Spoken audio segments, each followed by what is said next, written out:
welcome to the Gun Talk After Show. If you're on hold, stay there. We'll try to get to everybody. Every call from every listener, no matter what the issue or problem, is important to us. So stick around for a little while as we call Tom Gresham back to the microphone and let our hair down a little bit. Along with a little help from our show producer, Jim Kinsey, who will offer some words of wisdom, and Gun Talk Tech extraordinaire Michael will be checking in. And now, once again, here's Tom. All right, it is the after show of Gun Talk. We got several people on hold, some callers who have called on, and they're hanging on. You know, some people you just can't get rid of, guys. Try to ditch them. That's right. Jeez. No, don't go anywhere, guys. We're going to get to you here. We've got Michael, Jim, and Michelle here. Hello. Hello. Greetings. I guess, first of all, let me just get your quick thoughts around the board. I just got an email from somebody who said, you know, it causes me concern, and when I hear you talking about this showdown in Nevada, it sounded like you almost had glee in your voice when you were talking about people showing up and forcing the government to back down, and I fear the day that we have armed confrontation with our government. I said, you know, I agree with you on both things. I fear that day, and yet I am proud that people will stand up. I have mixed feelings on this. What do you guys think?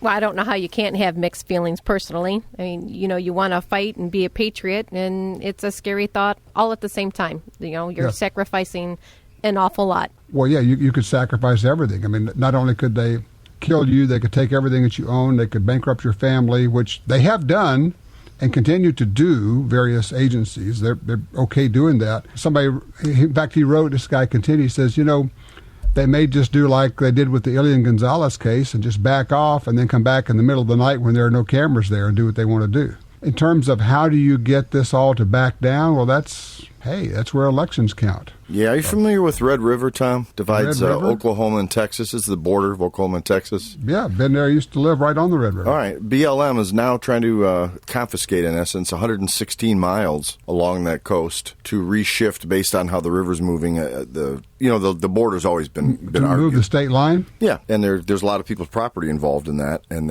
it's just one more abuse of power, it sounds like. If you haven't had a chance to research it, look into it, because it's just one more government big brother outreach that, you know, well, who's going to do anything? We're the government. It seems to me the only positive that can be gleaned out of this entire situation is the fact that, like you said, Tom, people are beginning to wake up. They're standing up for their rights, and they're saying, you know, this big government, this is enough. We can't deal with this anymore, and you're not going to do it to us. You know, we're just not going to take it anymore. One thing for you guys to pay attention to and look into, Art, an email from Art says, feds are trying to list the greater sage grouse as endangered. Well, the greater sage grouse is found over the entire West, or most of it, in which case they could essentially take over all the land in the entire western part of the U.S. by saying this is an endangered species, like they're doing with this tortoise deal. So they have a lot of tools, a lot of arrows in their quiver for this deal. So, you know, just something for us to watch and pay attention to, because this is the tyranny of the environmental movement. And then that becomes big mojo leverage that they can use to take things away from people, ruin their lives, or maybe even arrest them or kill them. Yeah, because, and I'm not kidding, I'm not exaggerating when I say they kill people. They do that. They actually went into a ranch in California with the deed information, with the idea of, we're going to charge this guy with having pot, and then we're going to confiscate his entire ranch, and we're going to sell it, and we're going to bolster the budget of our agency. So that's the kind of stuff they're up to these days, and have been for a long time. I tell you, let's pick up some of these callers. We got on line one, Williams in Aurora, Ohio. William, thank you so much for your patience. How are you? Oh, very good. I've always enjoyed your show, and you hit those topics that I think bug a lot of us that we need to talk about. And my issue lately is just noticing during this big ammunition crunch and you know, where everybody's scrambling to find ammunition, it seems to be more and more obvious that reloading your own, reassembling your own ammunition is still a niche hobby, because so many people just weren't shooting and weren't finding ammunition. You're thinking, well, don't they have a close friend who reloads? And so there's enough people out there who don't have any connection with that puts the reloading skill set into the niche category, which is dangerous in one significant way. That means it's something that certain lobbyists on our side might offer up during the next negotiation over how do we address gun control here?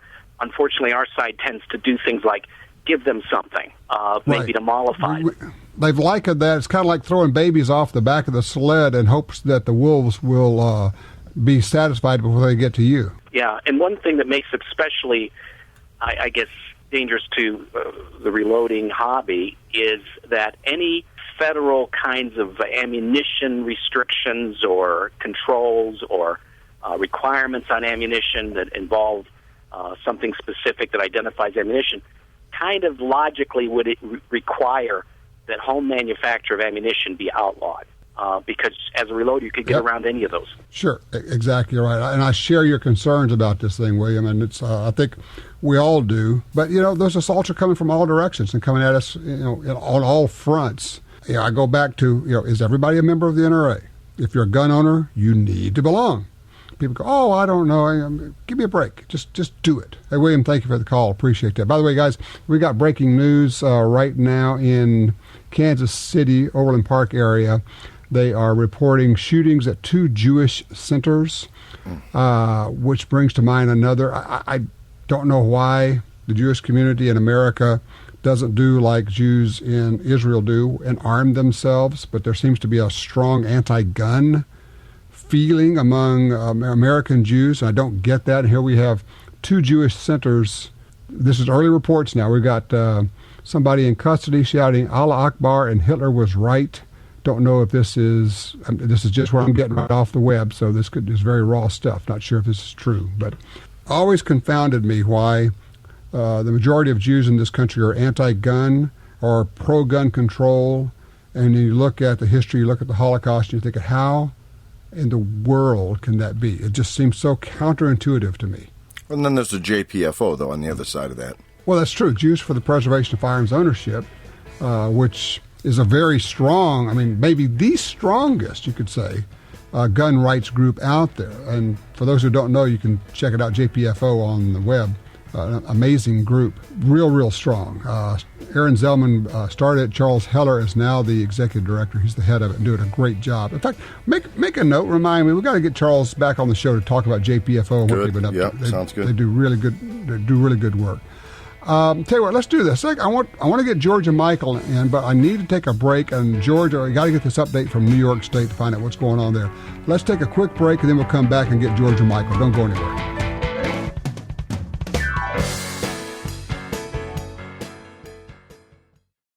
Hi, I'm Michael Bain. You know I hate cleaning guns, so anything that makes that job faster and easier is definitely a plus. And that's where board tips come in. These reusable, lint-free cleaning swabs make cleaning a breeze. And the tighter-fitting board tips do a better job on barrels than cotton mops or patches. Hey, it's a dirty job. Let board tips help. To find a dealer, visit boardtips.com. The XDM 3.8 Compact from Springfield Armory is 2 guns in 1. Use as your concealed carry gun with a compact magazine and use the extended magazine for home defense.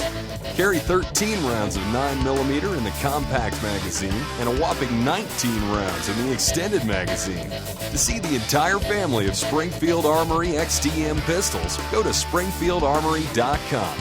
That's SpringfieldArmory.com. All right, we're back here. I tell you what, let's get an update from New York State. What's going on there? George is with us out of Orange County there. Hey, George, how you doing? Cleaning up my house in case I have to go somewhere. The 15th is when we're supposed to have our assault weapons registered, our so-called assault weapons. And there hasn't been a lot of compliance. I just talked to a newspaper reporter yesterday about it. People that are like in competitions and stuff like that, they've been sort of forced to register their guns. I know some people have sold it, but I know some people have, one of the things is you can't have a thumbhole stock. So somebody registered as an assault weapon their bolt action 22 that has a thumbhole stock. So man, there's going to be a lot of misinformation in that, and so we're just going to, we're going to have to wait till see after the 15th. The couple of other things that they are planning to do, number one is you're supposed to do a background check on the ammunition, when they passed that law, they thought that they would just be able to do a NICS check on it. Of course, the FBI said, "What are you, nuts?" Yeah, there's no place for a store to go to do a background check for somebody buying ammunition. Well, the New York State Police got, I think $34 or $37 million, something like that, to set up a database. So they're going to have their in-state NICS program, basically. But, they're saying that they want to be to the consumer. They want it to be free and be able, something easy to use, anywhere from Walmart to your mom and pop store that doesn't even have a phone line. So that's going to take tens of millions of dollars to pull off, and it's going to take a long time for them to figure it out. The other thing they have going is the recertification of handgun licenses.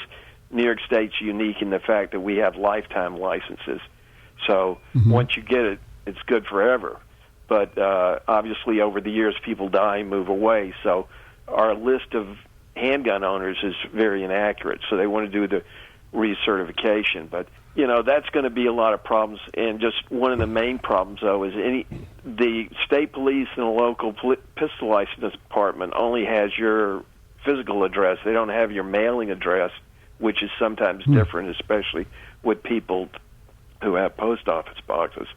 So, well, I'm seeing stories right now that are saying they think that maybe as much as 90% of the people are going to refuse to register their guns, and I'm seeing pictures of people wearing T-shirts say, "I will not comply." What are you seeing on the ground there? Well, I just had a meeting with the top lawyer with the New York State Police, me and some other people, and I was the guy handing out the logo for the New York SAFE Act with a circle and a line through it saying, "We will not comply." So, and everybody was there. Cuomo's been trying to do things to get the hunters on his side. One of the things he did is they reduced you can now use bow within 100 feet of an occupied dwelling and crossbow within 250 feet of an occupied dwelling, and rifles 500 feet, which is what it's always been. But, that's nonsense. That's not going to help anything. We're talking about registering guns, making people stand in line, register their guns. Basically, they're talking about this is a gun ban. I mean, come on, this is the precursor to the gun ban you're going to have there. This is what one of the guys said at the meeting. He said, "We don't care about all this other stuff." And as soon as they passed the law, people started making New York compliant guns. Yeah. And now you're starting to see the articles, loopholes, circumventing the law. If you comply with a law and they don't like the way that you comply with the law, then they call it circumventing the law, or it's a loophole. But you're complying with the law. So, I mean, same deal. George, listen, I got to keep moving. We've got them lined up today, and I appreciate the update of what's going on out there. April 15th, I need everybody to keep checking online, because you're not going to get this story locally. You're probably not going to get it on CNN or Fox, but you need to stay up on this. You can also check my Twitter feed. I'm at Gun Talk on Twitter. I'll be putting out a whole bunch of stories about this in the next few days, because this thing's breaking in New York, and it's big.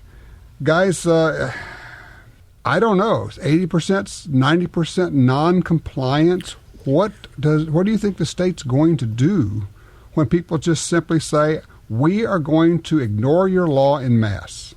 I think the state's going to say, we need to maybe change this legislation a little bit. I think they're going to back down without saying they're backing down. I think they're going to take a couple people and use them as examples. But look at the logistics of it, the math. I don't know how many gun owners there are, but let's take 50% of them non-compliant. They don't have room in the jails for 2% of them. Yeah, 50% would be several million people, probably. Yeah. So you're talking, I mean, logistically, they can't enforce it. They have to selectively enforce it. It's going to be real interesting. You may be right, Jim. I'm thinking they're going to pick one or two people and roll in with the super SWAT teams and make sure the TV cameras are rolling. Sure. And they're going to say, "This is what's going to happen to you and your family. You're going to be dragged into jail. You'll have no way to make a living. Your family will be left destitute and homeless and da-da-da-da-da-da." Yep. But you know what? If they do that, they may find a Nevada-type response.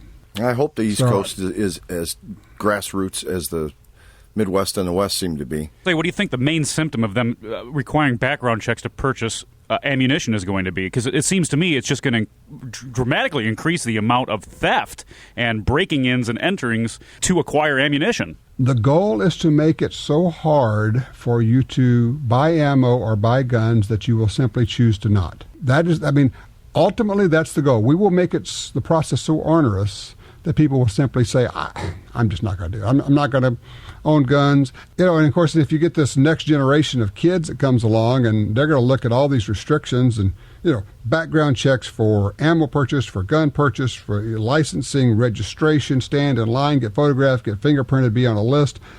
They're going to look at it and say, I'm just not going to do this. I'll go snowboard. I'll play some other game. I'm not going to shoot competitively. I'm not going to hunt.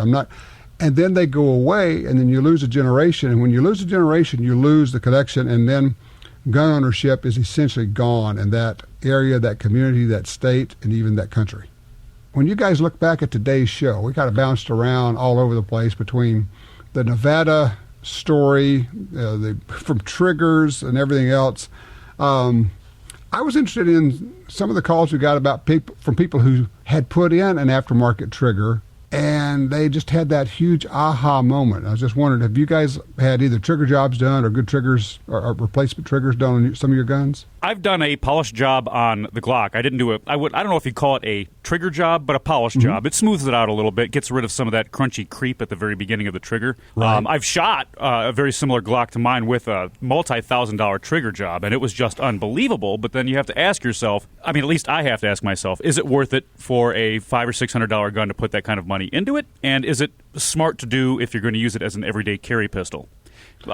Specifically lightening it, beyond factory specs. The interesting thing is that as I was talking with John from Timmy Trigger, we both were agreeing that a trigger doesn't have to be lighter to be much better. You can make it fantastic without lightening it at all sometimes, just by making it smoother and crisper and have no over travel. Do you find that people will go too far on their first trigger job? Just go for, I want millionth of an ounce pull. And well, here's the thing. Doing a trigger job on a gun, if you don't know what you're doing, there's a decent chance you're going to screw it up. Because if you start removing metal in the wrong places, or you simply literally change the angle on a piece of metal, a sear, for instance, 1 degree, it will be either less precise or may, in fact, even be dangerous. That's why drop-in triggers are so popular, because I don't do any filing. I'm not going to do any polishing. I'm just going to take out my trigger group. I'm going to put in another trigger group. I'm going to remove a couple of pins, put it in, and start over. And all of a sudden, I got a great trigger. That's why Timothy does so well with theirs. And frankly, that's a rifle deal, and not so much with handguns. 1911s you can do that with, but Glocks, M&Ps, XDs, not so much. And somebody somewhere is going to come up with some drop-in triggers for a lot of these pistols we're using. And when they do, I'll be first in line. Yeah. We had a head scratcher today I had to ask you about. Might as well now. How do you bend an extractor on an 8mm bolt-action rifle because the cartridge is too powerful? He said he had damaged his extractor with too powerful of a cartridge, but it's a bolt-action. If he was using reloads, no telling what could happen. If it was... Case could have split. Yeah. Or if it was like here's the thing. When you get into military loads like that, sometimes there's ammo that's loaded for machine guns that is loaded much hotter than you would use in a bolt action. And that could bend an extractor. Weird stuff happens. I just figured if the extractor was manual, it's not activated until you pull the bolt back. It would be out of the way, but maybe not. I don't know. But it does bring up a point. I got an email from somebody, a friend, who was pointing out showed me some pictures of a number of guns that had failed and people got hurt with them. And two things I wanted to get out to people. One is that please, please, please never pull the trigger of a gun without wearing shooting glasses. If you don't have glasses, go back home. Go get some from the range, borrow some, buy some, but don't pull the trigger on any gun without wearing glasses, because stuff happens and you only got 2 eyes and you could lose one or both of them. The other is that typically when people blow up their gun, they will shoot around and the bullet gets stuck in the bore, and then they shoot another one. And when they shoot the first one, a lot of times the action doesn't work. It's like you get a jam, and they work the slide and they just put another one in there. I would offer that if something happens with your gun that feels weird, sounds weird, smells weird, anything like that, stop. Just stop right where you are. And then go into real slow motion in diagnosing what happened, up to and including, and you need to include making sure the barrel is clear. Whether you look down the muzzle after you've cleared the gun, or some other way, you find a way to check to make sure the muzzle is clear. Because if you got a bullet stuck in the barrel and then you fire a round behind it, there's at least a chance that you're going to blow it up and blow parts of your hand off. Also, if you're buying reloads, know where they come from. Know that the person you're buying them from is experienced. You don't want to put something in you don't know, who's making it, how hot or not hot it is. You can cause a squib load like you were just talking about where the bullet doesn't fully exit the barrel, or you can cause a stovepipe or worse, an explosion. So. I've stuck bullets in barrels when I was trying to load the lightest load possible. Well, I figured out if you load it light enough, it won't actually get all the way out of the barrel. That's light. That's light, baby. I shot a 9mm not too long ago that you could see fall out of the end of the gun. Just whoop, whoop. It went probably 8 feet. It's not supposed to bounce before it gets to the target, right? Oh, man. But it's a good point, Michael. It's, know where your ammo comes from. If you're buying reloaded ammo, be very careful. You know what? It's like saying, I'm going to just swallow medicine that somebody gave me. Mm-hmm. And going, well, I would be real careful about that source. So if you wouldn't just swallow something that somebody handed you, why would you shoot ammo that somebody... Right. Another thing, many manufacturers recommend against, and you can void the warranty of said firearm if you use reloads. Well, that's true, but all they're really doing is they're protecting saying, themselves. We don't know what you're going to put in it. Prove that it was. Yeah. A lot of us, millions of us have hand-loaded for years and never had any problems, and if you are careful about it, it shouldn't be a problem. But, you now have the additional responsibility of doing it correctly, which means paying attention. The real problem, the real danger is in double loads when you're reloading. So I like to choose a particular powder, and you usually have a choice of 2 or 3 dozen different kinds of powders. I want a powder so that the correct charge more than halfway fills the case. That way you can't double charge it, because if you do, it'll start pouring out of the top. But there are some loads where it only fills up like a third of the case, and you could, in fact, double charge it, and things will come to pieces. You basically have a grenade in your hand at that point. All right, guys, so you're going to do some shooting this week? Oh, yeah. It's getting nice out, absolutely, as soon as possible. Spring is here, and it's time to make the air smell like burnt gunpowder. Simple as that. Thanks, everybody. You guys have a good week. We'll do it again next time. Take care. Bye. Now, wasn't that fun? You'll probably want to join us again next week for the Gun Talk After Show. It comes up right after the radio broadcast right here. It's where Tom and some of the crew and staff stick around and let their hair down a little bit, doing what they do best, talking about guns. We'll see you right here next week.